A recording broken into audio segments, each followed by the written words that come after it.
Hi, today we will see how GraphQL is more flexible than normal REST API, and we will create an API in Spring Starter project that is in Spring Boot. So let's create a Spring Starter project. So I will name this Spring Starter project as GraphQL-demo. Since this is a demo project, so we will create a demo project for Spring Boot for GraphQL. Package is same, that is com.sumit.playjava. Some dependencies which we require is actuator to check health and other things, and DevTools to load things at runtime. I will use JPA here to connect to database, and the database I will be using is S2, that is inbuilt database of Spring Boot, and I will use Lombok for entity management, that is model management, and other things which we require is GraphQL. But GraphQL is only available in the latest version. Till now 2.7 is the latest, so I'll go with the latest one and select 2.7.snapshot and click this GraphQL, and these dependencies I've added. I'll click on finish.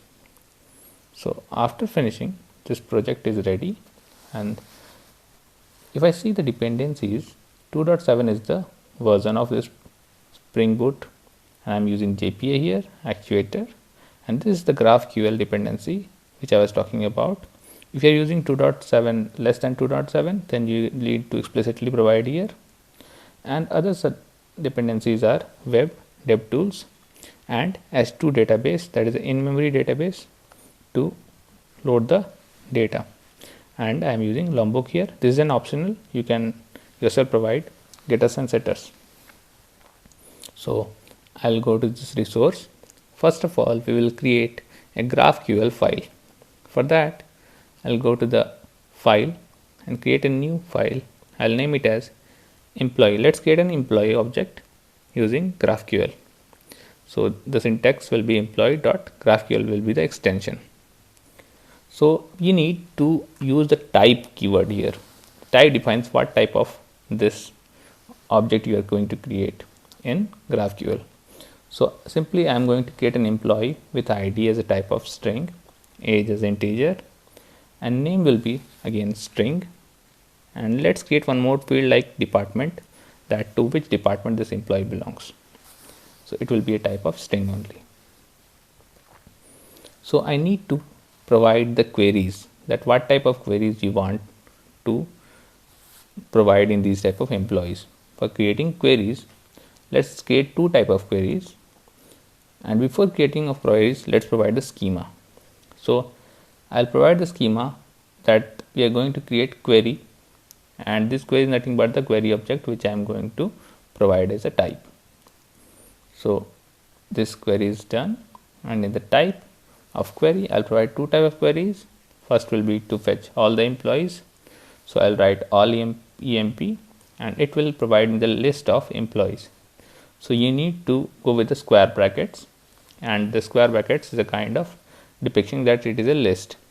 Another thing is that I need to fetch something by ID. So like employee, if I want to get it by ID, I'll simply create a bracket and provide the ID here and its type, that what type it is, and the return type. So return type, it will be an employee object only. So instead of any bracket, I'll just provide the object of employee. So this is the GraphQL file which we have created, and save it. Now I'm going to create a controller. For every API, a controller is required, so as in GraphQL. So I'll name it as employee controller. I'll click on finish. Same as in REST API, the basic annotation is the same only, that is the main annotation of creation of REST controller, and with the REST controller I'll provide a request mapping. So I will provide the request mapping, and the request mapping, the base URL will be provided. So I'll provide employee. Other thing is that let's go with the post mapping, and in the post mapping we don't need to provide any URL or pattern. I'll just provide get all employee, and in the request body, so we are going to get the data through the request body, that what type of query you are going to execute. So it will be coming in the form of string, and query will be telling that what type of query is required to be executed. Now let's create an employee with the details of the employee provided in it. So let's provide in the model package, and I will annotate it with entity, since it's a type of entity, and table will be created on that. So at the table and at the entity I provided. Let's provide setters and getters. These setters and getters are coming from the Lombok. Let's provide all args constructor. It will be a constructor to create the object using all arguments, and no args constructor. The fields will be same which I have provided in the GraphQL for employee. That is these fields: ID, age, name, and department. So here I am going to provide these fields only. So I will provide private string ID, then private integer and age, since age is a type of integer, then private string, then the name of the employee, so name, and private the department of employee using string. So this is the same which we have provided in GraphQL. Let me save this. This ID is coming from javax.persistence. Now I am going to create an interface which will be a repository for this employee. I will name it as employee repository, and it will be using internally the JPA repository. So it will extend JPA repository, and this repository I am going to do the CRUD operation for employee. So I will provide employee here, and this is the ID type. Since ID I am using as string, as you can see it here, so I will provide string here. And now I am going to create a class. This class will be provided in the service package, and I will name it as GraphQL service. So it will be a service for the basic GraphQL structure for the employee. You can name it as employee GraphQL or any service you want. And now I am going to provide the path of the GraphQL for this service.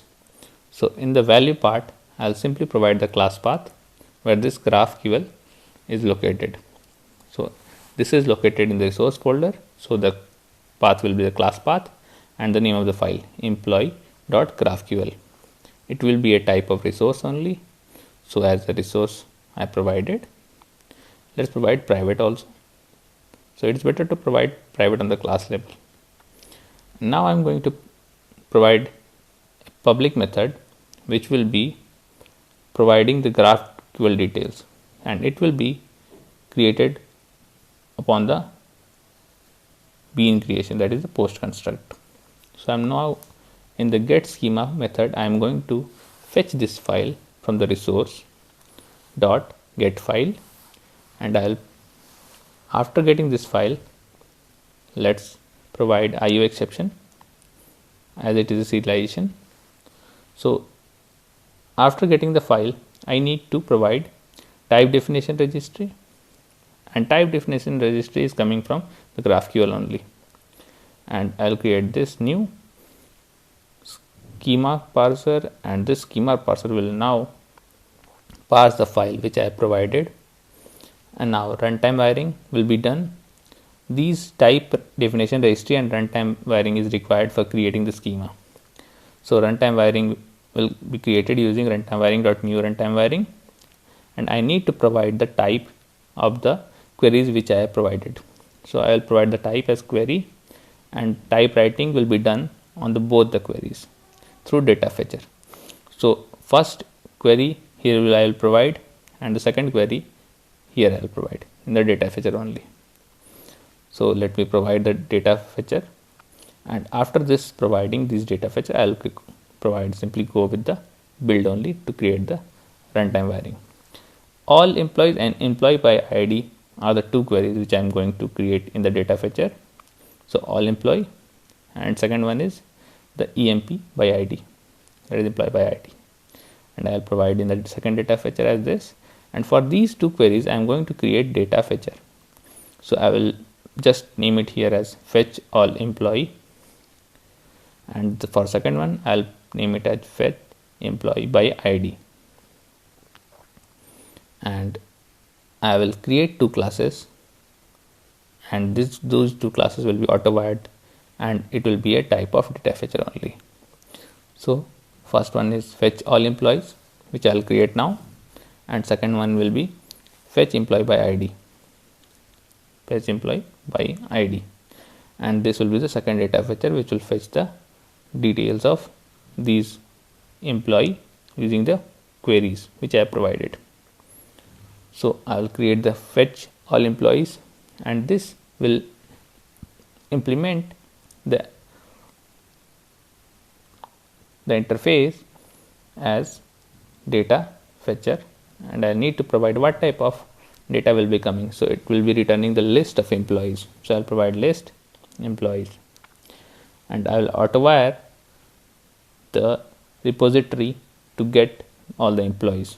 So we have created employee repository, so I'll provide here employee repository, and now I'll add the unimplemented method which will be coming from the data fetcher interface, and employee repository dot get all will be done to get all the details of the employee. So fetch all I am using here. Second data fetcher, let's create, and click on finish, and it will also implement, and this will also be marked as component, and it will also implement the same interface, that is data fetcher, and this will be returning only the employee as it is returning through ID. So a single data will be returned, and again I will auto wire the employees repository here. So I'll write private employee repository emp repository, and I will get the ID through this argument from the data fetcher environment. So I'll simply call this dot get argument, and I'll call the data as ID. See, as I am passing ID here, so I'll be getting ID in that argument only. So I'll pass ID here, and through this repository, employee repository, which I have auto wired, I will call this ID details. Find by ID I will be calling, and ID will be provided here, and it will return an optional object. So I have called dot get method to return optional dot get. Now let's shorten this code. Just copy this part in the ID itself. No need to create an extra line. I have shortened the code. Now we have created the two data fetcher. Now I am going to provide the schema. This schema will be using the runtime wiring and type definition registry which we have created at line number 34 and 35. So we will go with new schema generator dot make executable schema, and these two objects which we have created in the above line I am providing here. Now I am going to provide the GraphQL. So GraphQL I will be providing a private object here and getting through a public method. So this GraphQL I provided as a private, and let's create a public method. So this GraphQL will be called, and GraphQL dot new GraphQL will be creating using this GraphQL schema dot build. So this method, this post construct, will be creating a GraphQL just after the completion of this bean, and this runtime wiring and type definition registry let's provide in this line number 44 only. No need to create an extra object or extra line.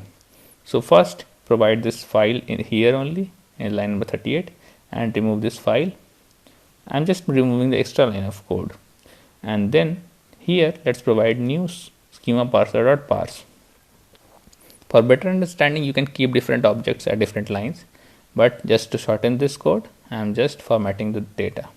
And here at runtime wiring, let's provide this in runtime wiring itself.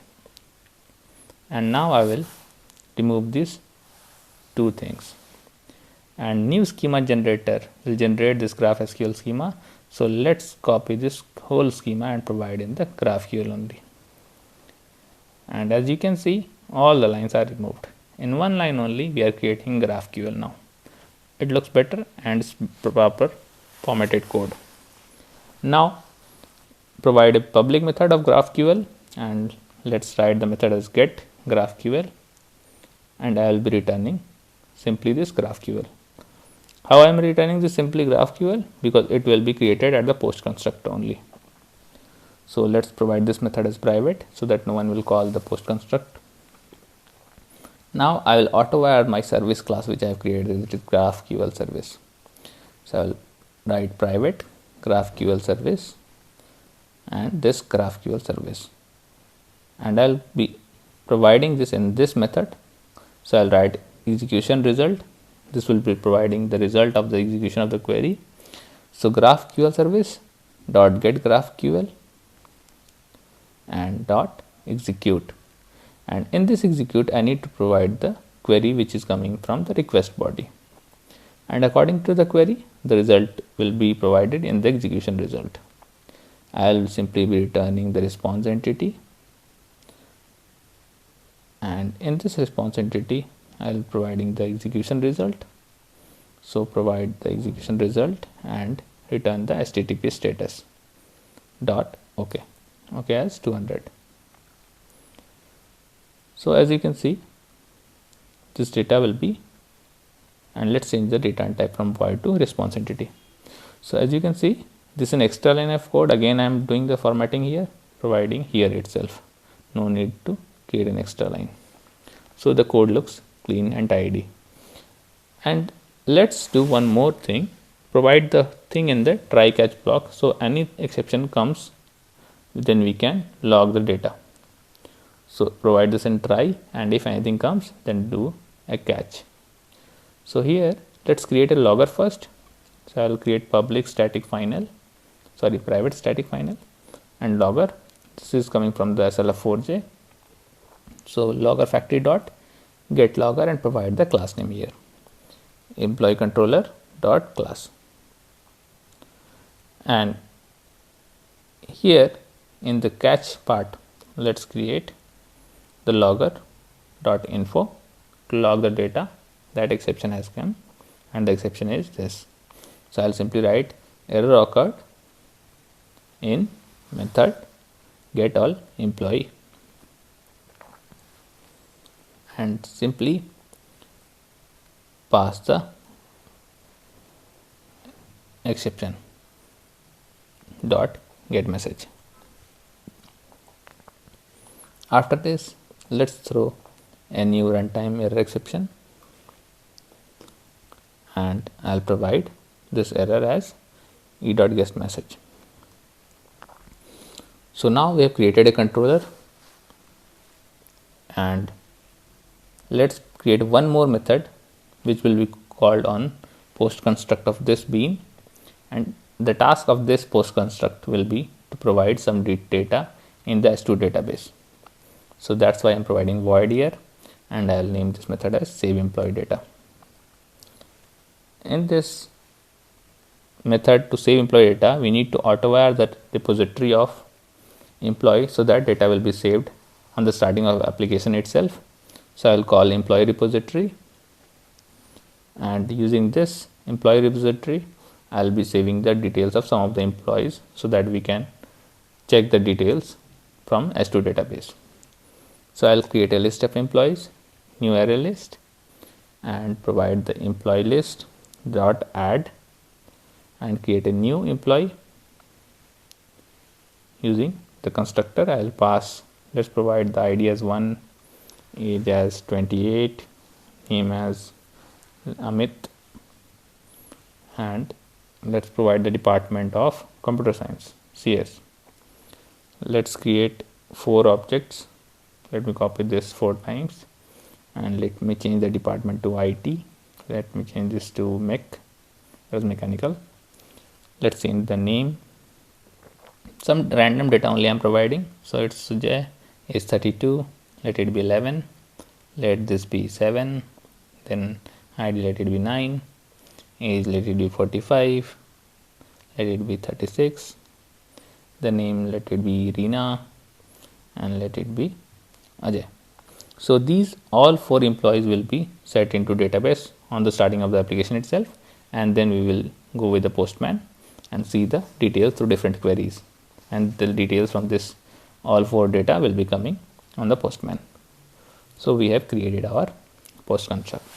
So this is the controller. We have created employee as a URL, and all the details will be coming through GraphQL. Since this is a GraphQL, and using post construct we are creating this GraphQL using a schema, and it will be creating the query for all employees and employee by ID. So the file is being fetched at this path. If I see and go to this path, this employee.graphql is here. We have 2 methods, employee by ID. This will be normal braces. So I have provided normal braces, and now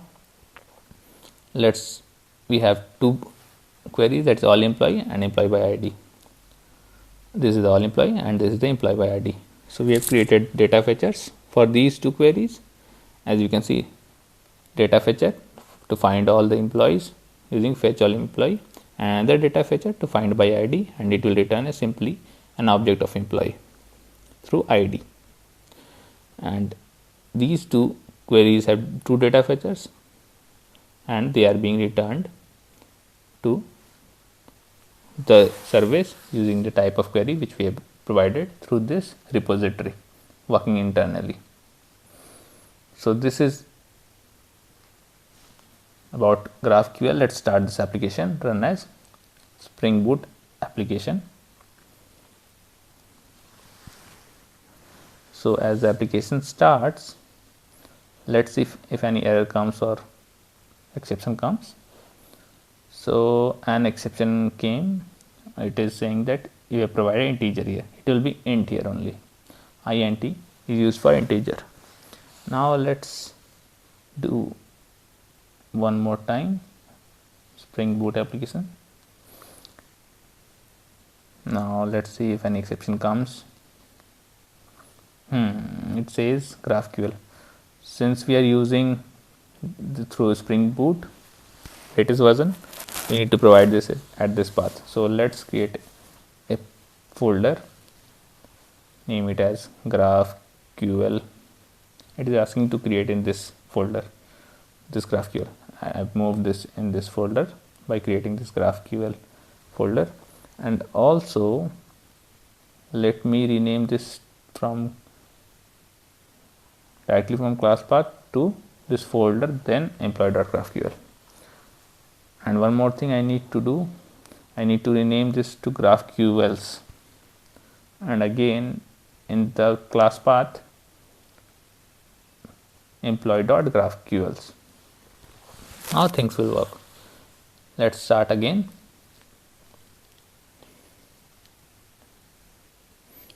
So as I have started, this time it has started successfully at port number 8080. So let's open the port number 8080 in the postman and see some CRUD operations. So localhost 8080 in the post method, and I will go with the localhost 8080, and the URL which I am going to use is the same URL which I provided in the constructor in the controller. So this is the employee. Let's copy this base URL, and in the body part, the raw, I need to provide the query, what type of query I want. So if I go to the GraphQL, this path at this GraphQL file, I have 2 queries. One is to get the employee by ID and get all employees. So what type of data I want, I need to provide here. So let's provide the data of employee using the ID, and in the parameter I am going to provide the employee ID. So as I have in the starting of the application, I have stored in S2 database. So let's use this one only, that is the 11 number ID. And what type of parameter I want, the flexibility is provided in the GraphQL. You can either go with any of the data or you can go with the whole data. So let's get these data one by one. So I just want name and department and nothing else. This same URL will provide me different type of data. Let me show you how. Since I've gone with name and department, it has provided me name and department only. If I go with some other parameters, it will provide me some other parameters also. How? So let's provide age also in this URL path only. So if I provide age, it will provide me age also, like as you can see. So this is about GraphQL. This is the flexibility of GraphQL. If I go with 7 and 9, let's provide 7, and it has provided me details of 7. Let's provide with 9, and it has provided me the details of 9. So now let's remove this. Let's see the department only. See, it has provided me the department as Mac. So go with this other details. It will provide the other details also. So using same query, that is same URL, we can get the details of the data in a different way according to our need. This is the beauty of GraphQL. Let's go with the other query, all EMP, and let's fetch the name only. Let's fetch the age only, age and name, and department also. Click on send. So according to our need, we can go with the changes in the query, and at the runtime only it will provide the details. So I provide ID, name, age, department, all the details are coming now. Even I can go with the two queries, different queries in the same URL, like EMP by ID and all employees in the same one only. Let's provide EMP by ID name only and age. Click on send, and by providing the ID what I need to provide, let's provide the first one only, that is the 1 as in the ID, and click on send. So as you can see, this EMP by ID is provided just before this all employee. So according to the different queries, the data are coming. This is how we can create an API, and to the same URL we can call different parameters. Thank you all for watching the video.